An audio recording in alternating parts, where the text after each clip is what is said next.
这个儿童为着新冠病毒，包括今仔日在内，总共有26例重症，其中有14例是脑炎，比例超过50%，等于是每10万个儿童就会出现4例脑炎。专家研判，应该是病毒的感染引起着免疫系统失调，伤害着脑部。另外，嘛有儿童科的医师来提醒，讲除了新冠病毒之外，也有其他的原因，嘛会致使囡仔发烧、烧袂退。囡仔若发烧超过41度，会吐、意识无清楚等等的症头，就莫阁丢毒啊，一定要赶紧送病院。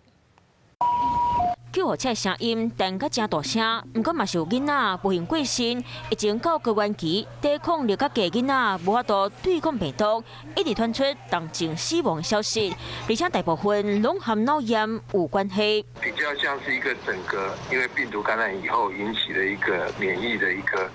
失调，造成一个免疫的风暴，然后伤害到脑部。根据指挥中心统计，今麦全台湾累计有26例囡仔得重症，有14例脑炎，重症病例内底10个人死亡，其中有5例脑炎，比例真悬。不过今麦5岁以下囡仔也无预防车会当住。为了避免 COVID-19 在这个比较幼小的儿童造成重症，特别是脑炎，死亡率比较高。那如果有